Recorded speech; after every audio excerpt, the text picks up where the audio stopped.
검찰 인사를 둘러싼 이견으로 신현수 청와대 민정수석이 사의를 밝힌 가운데 논란의 당사자인 박범계 장관이 마음이 아프다면서 사실상 유감을 표했습니다. 한편 서울시장 보궐선거에서 박영선 후보와 안철수 대표가 초박빙 승부를 벌일 것이라는 여론조사 결과도 나왔는데요. 관련 정치권 이슈들 최창렬 용인대 통일대학원장, 김형준 명지대 교수와 함께 짚어보도록 하겠습니다. 두 분 어서 오십시오. 안녕하십니까. 예. 말씀드린 대로 신현수 청와대 민정수석이 여러 번 사의를 표했다. 근데 대통령이 반려를 했다. 근데 지금 휴가를 갔어요. 휴가를 간 상황에서 박범계 장관도 더 소통할 것이다. 개인적으로 전화할 것이다. 따로 만날 용의도 있다. 이렇게 말했거든요. 전반적으로 이번에 벌어진 이 상황을 어떻게 봐야 될까요? 검찰 인사와 관련됐다고 봐야 될 겁니다. 네. 이성윤 중앙지검장이 유임됐고 심재철 검찰국장도 이제 남부지검장으로 사실상 뭐 영전된 거죠. 예. 윤석열 검찰총장의 어떤 의도와는 좀 뭐 상당히 이제 잘 맞지 않는 거죠. 어제 이러한 것들을 이제 문재인 대통령에게 이제 제가를 하는 과정 속에서 신현수 민정수석이 배제된 거죠 지금. 네. 조율이 됐다, 뭐 안 됐다 이런 얘기를 하는데, 그러니까 이 신수석 입장에서 볼 때는 자신이 배제됐다고 느끼는 것이고, 뭐 이제 이른바 패싱됐다라고 느끼는 거겠죠. 예. 근데 지금 여기서 조금 이제 사실관계 정확히 모르겠어요. 박범계 장관과 이 신현수 민정수석의 이 인사에 관련된 검사 주요 간부 인사에 관련된 게 조율이 됐는지 됐다고 알고 문재인 대통령이 재가를 한 것인지 조율이 안 된 상태를 알면서 재가를 했는지 이게 굉장히 중요합니다. 네. 이건 알 길은 사실 없어요. 예. 청와대가 입장을 얘기하지 않고 있기 때문에. 근데 우리가 상식적으로 볼 때 법무장관 입장에서 민정수석과 조율이 안 됐는데 그걸 됐더라고 이렇게 알려지는 게 좀 어렵지 않겠어요? 네. 그렇다면 이거는 글쎄 뭐 무엇이 맞는 건지 모르겠습니다만 결국 문재인 대통령이 지금 윤석열 검찰총장과의 생각이 다른 쪽을 이제 승인한 거거든요. 그 과정 속에서 이제 논란이 빚어진 건데 결국은 이제 이 신현수 민정수석을 검찰 출신 이제 민정수석이란 말이에요. 문재인 정부 들어서 최초의 이제 검찰 출신 민정수석인데. 예. 이 신수석을 임명했던 이유는 검찰과 뭔가 소통하고 이른바 법검 갈등을 좀 완화시키겠다는 생각이었잖아요. 예. 그리고 문재인 대통령도 1월 18일 날 기자회견에서 윤석열 검찰총장은 문재인 정부의 검찰총장이다라고 이제 얘기도 했고, 근데 어제 이런 논란이 빚어졌어요. 모르겠어요. 월요일 날 이제 출근하면서 어떤 입장을 밝힐지 모르겠는데 다시 봉합이 된다 하더라도 박범계 장관도 뭐 사실상 뭐 비공식적인 사과를 했다라는 건데. 상당한 정도의 권력 내부의 어떤 균열 같은 거 이건 어떻게 할 수가 없는 거죠 이제. 네. 설령 신수석이 다시 이제 제자리로 돌아온다 하더라도 모르겠습니다. 돌아오면서 끝까지 사의를 굽히지 않을지 두 번인가 세 번 계속 반려를 했기 때문에 예. 그대로 이제 민정수석직을 유지할 수 있다 하더라도 검찰 인사를 둘러싼 이 문제는 결국은 검찰 개혁과 관련된 것이고.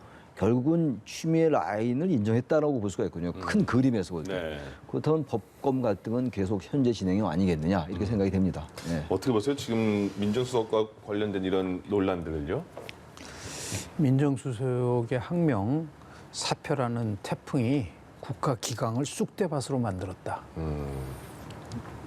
누가 얘기한 걸까요? 문재인 대통령이 2015년 1월 달에 당시에 의원 신분으로 얘기한 겁니다. 예. 당시 잘 아시다시피 김영한 민정수석하고 김기중 비서실장하고 상당한 갈등이 있었고 그것 때문에 사표를 냈었지 않습니까? 예. 그러면서 대통령 비서실장이 이 정도로 회의한다는 게 말이 되느냐. 박근혜 대통령이 사과할 필요가 있다라고 얘기를 했습니다. 저는 그 상황과 거의 같다고 봅니다. 네. 이렇게 아무리 임기 말이라고 하더라도 박범계 장관이 무슨 뭐 지금 국민들을 상대로 해서 뭐 마음을 푸시라 뭐 이게 설득력이 있을 수 있겠습니까? 두 가지 면에서 이거는 굉장히 큰 나름대로 한계를 지적을 하고 싶은데요. 예. 첫 번째는 신현수 민정수석을 새롭게 임명을 할 때는 대통령의 국정 기조를 바꾸겠다라는 의미에서 바꾼 거 아닙니까?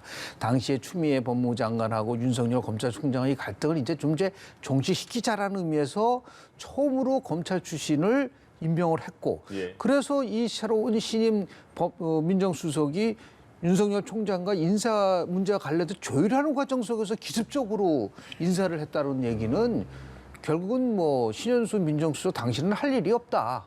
그러니까 단순한 패싱 문제가 아니에요. 이거는 대통령의 국정운영 기조가 그대로 유지되겠다는 것을 선언한 것이랑 똑같은 것이기 때문에 예. 국민들이 받아들인 입장에서 봤을 때는 변한 게 뭐가 있느냐. 지금 보세요. 지금 부동산 문제만 해도 변창흠 장관을 새로 임명을 하면서 그동안 수요 억제를 공급 확대로 바꿨잖아요. 네네. 예. 기조를 바꾼 겁니다. 그럼 당연히 여기서도 기조를 바뀐 것다고 한다면 그것을 유지가 돼야 되는데 불구하고 여전히 똑같이 일어난다고 한다면 이거는 대통령의 리더십에 문제가 있다. 두 번째는 중요한 상황이 있으면 왜 대통령이 침묵을 하냐라는 겁니다. 이번 문제가 만전만이 아니잖아요. 예. 여러 번 있었잖아요. 중요한 갈등 상황이 있을 때. 이러면은 당연히 대통령이 법무부 장관, 민정수석 불러다가 무엇이 잘못이고 어떻게 된 것인 거를 정확하게 파악을 해가지고 국민들에게 얘기를 해야지 리더십의 기강이 만들어지는 거 아니겠습니까? 다 따로따로 놀고 있잖아요. 그러니까 이게는 제가 볼 때는 임기 말에 레임덕을 오히려 강화시키는 요인으로 작동될 수 있는 부분들이 있기 때문에 예. 빠른 시일 내에 이거는 뭐 장관이 나서서 할 일이 아니다. 대통령이 이 문제를 대해서 오늘 뭐 지도부 간담회를 한다고 하지 않습니까? 이 문제와 관련돼서 명쾌하게 대통령의 입장을 분명히 밝히는 것이 오히려 더 남은 임기 동안 국정 운영을 할 때 주도권을 갖고 국정 운영할 수 있는 기틀이 마련되고 있는 것이다. 지금 굉장히 위기라고 저는 봅니다. 그래서 오늘 나온 한국갤럽 조사 결과도 보더라도 추석 이후의 조사를 보더라도 굉장히 지금 저는 위기 상황이라고 저는 봅니다. 네, 알겠습니다. 알겠습니다.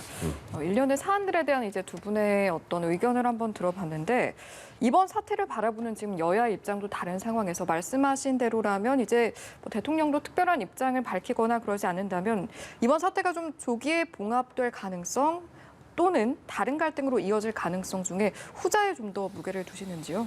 현 상황 속에서 판단해 본다면 봉합되든 봉합되지 않든 간에 리더십에 있어서의 훼손은 분명히 온 겁니다. 다시 얘기해서 지금 제가 볼 때는 임기 초라고 한다면은 저는 뭐 민정수석이 다시 복귀해서 일을 할 수 있는 여건이 있을 거라고 보는데 저는 임기 말이기 때문에 그 자꾸만 제가 이게 레임덕의 초기 현상으로 들어간 게 아니냐고 얘기하는 부분들을 예. 말씀을 드리는 거거든요.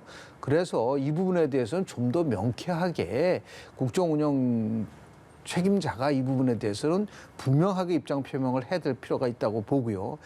만약에 추후에 지금 박범계 장관이 이제 다시 또 검찰 인사를 하지 않습니까? 이 상황 속에서 윤석열 검찰총장과 갈등이 또다시 재현된다고 한다면 이거는 정부로서는 굉장히 곤혹스러울 뿐만 아니라 이제 재보궐선거도 50여일도 안 남았잖아요. 네. 그런 의미에서 봤을 때 조심스럽고 또 조심스럽고 이 접근을 해야 되는데 빨리 조기에 이거는 진압을 한다는 말보다도 빨리 조율을 해서 안정을 찾으려고 한다면 가장 좋은 방법은 저는 교체하는 것이 오히려 더 낫다고 봅니다. 이 상황 속에서 이걸 질질 끌어서 뭐 다시 또 뭐 적당하게 봉합하고 가는 것보다는 깨끗하게 대통령의 결단을 내려서 자신의 의지를 표시하는 거 이것이 오히려 더 이 조기에 사태를 수습하는 방안이 아닐까 생각을 합니다. 예. 예. 이번 사태가 향후 어떻게 전개가 좀 될지 어떻게 전망하십니까? 일단 뭐 둘 중에 하나겠죠. 다시 이제 그 신수석이 다시 이제 복귀하든가 사표가 이제 수리되든가 둘 중에 하나일 텐데 예.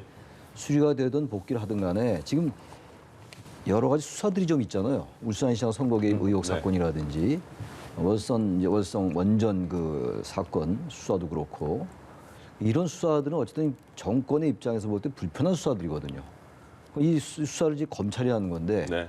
검찰의 중앙지검장에 누가 있고 또 어떤 자리에 어떤 사람의 어떤 인사가 있다라는 게 이 영향을 줄 거란 말이에요. 이런 수사에. 전 그런 것들과 완전히 무관하게 볼 수가 없을 것 같아요. 이번 사태 자체가. 그 윤석열 검찰총장은 아무튼 이성윤 중앙지검장이 교체를 요구했던 것이고 예. 그렇게 알려져 있는 거잖아요. 심재철 검찰국장은 윤석열 검찰총장의 징계를 주도한 인물이고 당연히 윤 총장으로서는 이러한 사람들, 그러니까 중앙지검장이 교체를 요구하고 또 심재철 검찰국장도 마찬가지고 그리고 네. 특히 이제 한동훈 지금 검사장의 일선 복귀를 주장했던 것이고 예. 이게 안 받아들여졌어요. 이두봉 대전지검장은 그 자리에 유임이 됐습니다만 이런 중요한 자리에 있어가지고 기본적인 추윤 갈등의 구도는 그대로 계속되고 있는 거죠. 그러니까 지금 박범계 장관의 얘기가 검찰개혁 2라운드라는 말을 했단 말이에요. 시즌 예. 2다. 그러니까 이런 상황 속에서 신수석은 어쨌든 윤 총장의 의견을 좀 들으면서 검 갈등을 좀 완화시키겠다라는 기조였을 거라고요. 예. 문재인 대통령께서 그런 입장 표명하신 거고. 근데 이번에 어쨌든 간에 박범계 장관이 아까 제가 조율 뭐 이제 여부를 말씀드렸습니다만 기본적으로는 박범계 장관이 뭐 어떤 생각보다는 문재인 대통령 생각이 여기 미치고 있는 거거든요. 지난번도 그런 경우가 아니었어요. 윤석열 검찰총장이 문재인 정부의 검찰총장이라고 말씀하셨습니다만 그 전에 징계안에 제가를 했단 말이에요. 대통령께서. 이런 구도이기 때문에 저는 그런 사건들과 완전히 무관하게 이 사안을 볼 수가 없다. 그래서 뭔가 뭐 국정 운영 기조의 뭐 변화까지는 제가 거창하게 얘기를 안 하겠는데 일단 뭐 대통령의 지지율이 그래도 상당히 견고하게 유지가 되고 있기 때문에 완전히 레임덕이라고 할 수는 없다 하더라도 이런 식의 갈등이 계속되는 거는 정권에게 대단히 마이너스적 요소예요. 지난번에 추윤 갈등이 계속되면서 얼마나 국정 지지도에 그 영향이 있었습니까? 그런 악재가 정리된 마당인데 다시 이런 게 나왔단 말이에요. 그러니까 이런 것들은 권력 내부에서 어쨌든 간에 균열이 있는 것이기 때문에 이걸 대통령께서 아까 김 교수님 잘 말씀하셨는데 분명히 입장을 얘기를 해야 돼요. 그렇지 않으면 또 제2의 추윤 같은 게 또 될 수 있어요. 이건 박범계 장관과 뭐 신현수 수석의 갈등 이런 건 큰 의미가 없어요. 그분들은 다 어쨌든 대통령이 임명한 인사들이란 말이에요. 기본적으로 대통령 그리고 청와대의 의중이 어떤 것인가를 분명히 얘기를 해서 정리할 거 빨리 정리해야 된다. 계속 이런 식으로 가게 된다면은 이 기조가 유지되면 신수석의 생각은 계속 자신이 불신이 받고 있다고 느낄 거예요.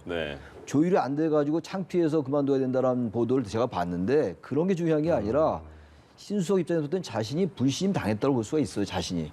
그럼 그 자리에 내놓는 게 맞는 거죠.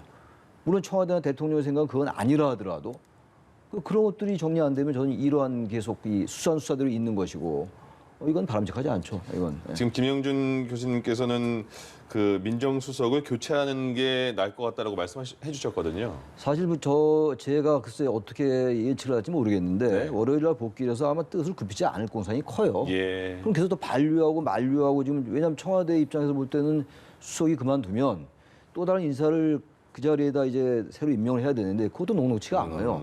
검찰 개혁도 있고 지금 뭐 범죄 수사청인가 뭐 이런 거 만든다는 거 아닙니까? 중대 범죄 수사청. 그러니까 신수석이 있길 바랍니다만 이미 금이 간 걸요. 금이 갔는데 이게 잘 봉합이 되겠습니까? 알겠습니다. 그래서 완전하게 어떤 이러한 어떤 검찰과 법무부의 갈등 구도 기본 요인을 제거하지 않는다면 이 구도는 계속 갈 수밖에 없다고 생각합니다.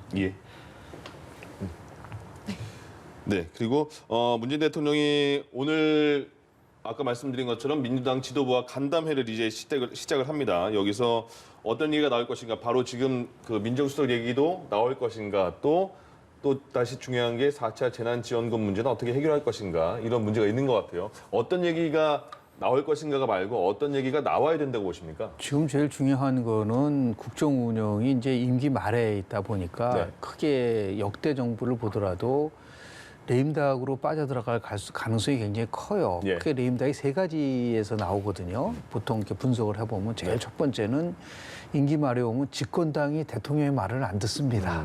그럼 뭐 역대적으로 계속 그래요. 정책적인 조율이 깨져버리는 부분이 있고, 두 번째는 관료들이 복지부동합니다. 왜냐하면 이제 임기가 한 1년밖에 안 남았기 때문에 내가 여기서 앞장서서 할 이유가 없다. 그리고 이제 세 번째, 청와대에 있어서의 분열이 온다고 하는데 지금 저희가 얘기한 게 마지막 부분을 얘기를 한 거예요. 만약에 지금 이제 집권당 내부에서도 현재 권력하고 미래 권력하고 충돌을 하는 경우에 올 수 있는 굉장히 위험성이 지금 내재돼 있어요. 그러니까 지금 4차 재난지원금 문제를 가지고 당청 간에 또는 정부와 청와대 간에 또 어떤 경우는 집권당 간에 이게 굉장히 조율이 안 된 부분들이 많이 나오잖아요. 이 부분에 대해서 명쾌하게 저는 이 기자 간담회를 통해서 좀 방향 설정이 좀 딱 정해졌으면 좋을 것 같아요. 언제, 어떤 규모로, 어떤 방식으로 지급할 것인가에 대한 것들을 분명히 저는 바뀔 필요가 있다고 좀 보고요. 두 번째는 이제 코로나 백신 접종 문제와 관련돼서 좀 굉장히 국민들이 불안해하고 있거든요. 이걸 어떻게 조기에 안정적으로 끌고 갈 것이냐. 너무 지금 뭐 정치권은 뭐 4월 재보궐선거만 뭐 얘기하고 있는데 잠깐 우리가 이 민생 문제 특히 지금 각종 통계 자료를 보면은 이 고용 문제 심각하잖아요. 이걸 어떻게 끌어올릴 수 있을 것인가가 저는 집중적으로 얘기될 가능성이 굉장히 크다고 보는데, 그럼에도 불구하고 조금 전에 말씀드린 국정 운영의 안정성을 위해서라도 이 청와대 내에 있어서의 여러 가지 불협화음, 장관과 지금 청와대 수석 간의 관계 속에서 올 수 있는 불협화음을 어느 정도 조기에 빨리 이거를 진화하지 않는다고 한다면 제가 볼 때는 굉장한 어려움에 봉착될 가능성이 크지 않겠는가 생각이 좀 듭니다. 예. 그래서 결국은 자주 만나야 됨에도 불구하고 이게 선거가 가까우다 보니까 대통령이 정당에 있는 분들을 만나기가 어려워요. 네. 마치 선거 개입을 한다고 또 야당이 공격할 필요가 있는 부분들이 있기 때문에 예. 오늘은 아주 전반적으로 좀 종합적 대책이 좀 나왔으면 좋겠다라는 말씀 좀 드리고 싶습니다. 예. 네. 어떤 얘기가 오가야지 굉장히 생산적일까요? 지금 이제 현안이 제일 중요한 건데 아마 신수석 관련 이거 얘기는 안 나올 거예요. 아마 네. 이거 뭐 당정 지도부와의 간담회에서 얘기하기는 좀 사안이 맞지 않는 것 같고 역시 중요한 거는 부동산 문제잖아요. 네. 부동산 안정이 잘 안 된다라는 전망이 지배적이에요. 지금 그 변창흠표 주택 공급 정책이 나왔다 하더라도 거기에 대한 분명한 입장 그게 중요하다고 보고 역시 코로나19죠. 뭐 네. 코로나19는 지금 다시 또 증가세란 말이죠. 네. 그러니까 이제 정부가 이제 거리 단계를 좀 낮췄는데 그리고 여전히 뭐 지금 불안한 거란 말이죠. 이거 뭐 구조적인 문제예요. 대한민국에만의 문제는 아니긴 예. 합니다만 이 문제 여기 대해서 문제. 그다음에 이제 아까 말씀하신 그 이제 백신 그 문제, 예방 접종 문제 이런 것들이 국민의 관심이에요. 보궐선거는 서울하고 부산만 열리는 거고 예. 마치 대한민국 정치의 모든 게 보궐선거 같이들 얘기하는데 그렇지 않단 그러네요. 말이에요. 예. 저는 보궐선거는 투표율도 좀 낮을 것 같아요. 보궐선거의 성격상. 그러니까 그런 것보다는 방역 문제, 민생 문제, 부동산 문제, 코로나 문제 이런 게 불안한 거거든요. 그거를 대통령께서 한두 마디 가지고 정리되는 건 아니죠. 네. 당정 간에 계속 얘기가 있는 거니까 여야 간에도 있고. 근데 여기서 이제 그 갈등처럼 비치는 부분들이 있어요. 재난소득 문제도 그렇고 최근에 또 여권 내에서 이른바 대선 주자들 간의 재난 기본소득 가지고도 계속 이제 그 설왕설래가 있고 예. 이런 걸 좀 정리할 필요는 있다고 생각해요. 간담회에서. 간담회를 통해서 뭐가 완전히 무슨 뭐가 뒤져가 바뀌지 이러지 않겠다 하더라도 뭔가 국민들이 볼 때 이렇게 잘 전혀 조율이 잘 안 돼 보이는 부분들 이런 것들 대통령이 있는 자리니까 여당 지도부와 대통령이 거의 뭐 저기 여권의 핵심들 아닙니까? 네. 거기서 뭔가 가닥을 분명히 잡을 필요는 있다라고 생각합니다. 네. 네, 알겠습니다. 예. 보궐선거 이야기도 한번 해보도록 하겠습니다. 네. 안철수 대표와 금태섭 전 의원 제3지대 단일화 토론이 어제 첫 TV 토론이 네네. 진행이 됐습니다. 일단 좀 어떻게 보셨어요? 토론회는요, 조사를 해보면은 네. 토론을 통해서 자기가 지지하지 않았던 사람이 지지를 바뀌는 경우보다 내가 지지했던 사람을 더 지지를 강화하는 효과가 훨씬 커요. 그렇기 때문에 나름대로 두 후보가 만나서 얘기를 했고 하면서 왜 정권을 교체해야 되고 앞으로 4년 동안 이 문재인 정부에 대한 부족한 부분을 서울시장의 입장에서 봤을 때는 어떻게 해결할 것이냐라고 하는 부분에 대해서 얘기를 한 것이지 네. 저걸 가지고 누가 더 잘했다 못했다라고 평가하기보다는 그러나 다만 예상보다 안철수 후보가 지난 2017년 대통령 선거 때 TV 토론 때는 굉장히 좀 못했다는 평가가 좀 많았었는데 이번에 뭐 차분하게 자기 뭐 소통하는 분위기 속에서 얘기를 했다는 부분들 예. 그리고 여하튼 간에 뭐 공동 선대본부를 만들 의향이 있다라고 얘기할 정도니까 오죽하면 정진석 의원이 칭찬하더라고요. 그건 뭐 진정성이 있다, 뭐 칭찬하고 싶다 이렇게 얘기할 정도니까 예. 저는 오히려 저런 그 토론을 통해서 궁금했었던 부분들, 그러니까 서로 소통이 부족했던 부분들을 얘기했었던 계기를 만들었다는 거, 서로 윈윈했다고 봐요. 예. 금태섭 후보도 뭐 굉장히 자기 나름대로 소신껏 자기 의견을 분명히 얘기를 했던 부분들 그리고 네. 이걸 통해서 금태섭이라는 사람이 어떤 사람이라는 거를 알 수 있는 기회가 될 수 있어서 저는 오히려 이번 제3지대 후보 단일화 토론은 서로에게 좋은 나름대로 네. 시너지 효과를 가져왔었던 그런 부분이 있다고 저는 평가를 좀 하고 싶습니다. 네. 어떻게 평가하십니까? 뭐 저도 뭐 특별하게 네. 어느 후보가 우위에 섰다라고 평가하기 좀 어려울 것 같아요. 정진석 의원하고 이제 홍준표 의원은 아주 이제 안철수 후보의 점수를 높이 줬고 예, 극찬하신 것 같은데요. 예, 홍준표 민주당이 그 정청래 의원 또 안 후보를 막 깎아내렸더라고요. 근데 정청래 후보는 아무래도 뭐 제 생각인데 그거는 정치는 의원이죠. 안철수 후보가 야권의 단일 후보가 될 가능성이 높은 상황 속에서 좀 이 뭔가 잠깐 이렇게 깎아내려 하는 것 같아요. 정청래 의원 같은. 모르죠. 뭐 정청래 의원이 그렇게 생각했겠습니다만. 네. 예. 제가 어제 느끼기에는 일단 그 인상적으로 느꼈던 게 안철수 후보가 통합선대위를 구성하겠다. 예. 국민의힘과 이건 굉장히 중요한 메시지예요. 지금 이제 어떤 일각에서는 제3지대가 단일화가 돼도 국민의힘과 단일화가 좀 어렵지 않겠냐라는 예상도 하는 사람들도 있더라고요. 예. 제가 볼 땐 단일화 될 가능성이 높아 보이긴 하는데 그렇다면 어제 안 후보가 통합선대위를 얘기하고 또 금태섭 후보도 여권과 협조하겠다, 야권과 협조하겠다, 제1야당과 협조하겠다라는 거 이런 건 굉장히 좋은 메시지예요. 예. 보수 야권의 단일화를 위해서는. 예. 그리고 어째 안철수 후보가 금태섭 후보가 좀 공세적으로 나왔었는데 말이 좀 바뀌는 거 아니야? 이런 문제에 대해서 분명히 해명을 했다고 봐서 저는 네. 크게 특별하게 후보가 우위를 점했다고 보기는 어려운. 단 제가 하나 또 어제 느낀 게 예. 그 퀴어 축제에 대한 거. 아, 그건 맞습니다. 뜻밖이었어요. 안철수 후보가 사실상 그건 좀 반대 의사였거든요. 존중하지만 그러나 예. 타인의 권리도 인정해야 된다 이런 취지의 얘기였는데 그건 좀 어쨌든 두 사람의 의견이 분명히 갈린 거예요. 네. 유권자들도 뭐 이제 누구 생각이 더 옳다고 생각할 수 있겠죠. 각자의 생각에 따라서. 그 부분은 어제 대단히 인상적이었다고 생각합니다. 알겠습니다. 그 여론조사 하나를 소개해드리면요. 한길리스터치에서 나왔는데 지금 만약에 여권에서 박영선 후보가 그 후보로 나오고 안철수 후보가 1대1로 되면 완전 박빙이에요. 근데 야권에서 안철수 후보가 아니고 오세훈, 나경원 후보가 돼서 1대1 대결이 있으면 10%가 넘는 그냥 박영선 후보가 우위로 나오거든요. 간단히 말씀을 좀 드리면 예. 저게 설 연휴 이후에 나온 거기 때문에 네. 실은 설 전거랑 거의 비슷해요. 차이가 예. 없습니다. 박영선 그 안철수 후보 간의 박빙의 결정적인 계층은 제가 심층 분석을 해보니까 딱 예. 두 개 계층이에요. 예. 50대하고 자영업자층에서 어떻게 누가 더 선의를 찾아내에 따라 결정이 나는 거고요. 그리고 박영선 후보하고 나경원, 오세훈 후보가 했을 때 박영선 후보가 앞서는 이유는 안철수 후보를 지지했던 사람들이 나경원, 오세훈 안 후보한테 가는군요. 결집이 잘 안 되는 거예요. 그런데 일단은 후보 단일화가 누가 되느냐에 따라서 달라지는 부분이 있기 때문에 네. 현재 나온 여론조사보다는 앞으로 계속해서 이제 경선도 있고 또 이런 부분이 있지 않습니까? 예. 2012년 8월 달에 당시에 안철수하고 문재인 후보하고 있을 때 안철수 후보가 훨씬 높았어요. 그러나 이제 경선이 끝나고 나니까 바뀐 거와 마찬가지로 저는 지금은 일종의 현재의 스냅 사진에 불과하다고 봅니다. 지금부터 한 2주 동안 어느 정도 후보들이 국민들에게 다가설 수 있는 비전과 정책 그리고 신금을 울릴 수 있는 나름대로의 대립쟁점을 만들어 가냐 이런 것이 굉장히 중요한 관건이 될 거라고 저는 봅니다. 예. 어떻게 평가하세요? 단일화에 일단 대해서? 결국은 단일화가 핵심 변수가 될 수밖에 없어요. 예. 단일화가 핵심 변수가 되는 게 선거에 있어서 좋은 모습은 아니라 하더라도 그게 현실이기 때문에 네. 보수 야권의 단일화가 누구로 되느냐가 굉장히 중요할 것이고 근데 지금 맨 처음에 출발은 좀 야권이 유리한 쪽으로 출발했었어요. 그러나 지금 그렇지는 않아요. 지금 상황이. 서울시장 선거 같은 경우는 특히 이제 부산시장 선거보다 좀 서울시장 선거에 집중한다면 예.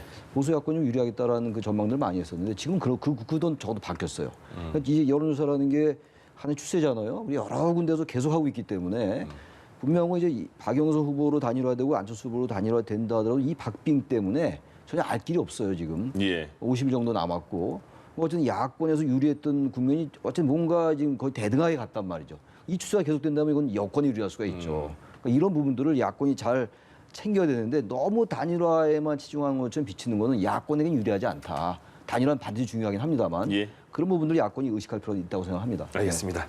자, 지금까지 최창렬 용인대 통일대학원장 김형준 명진대 교수 두 분과 얘기 나눠봤습니다. 고맙습니다. 고맙습니다. 예. 고맙습니다.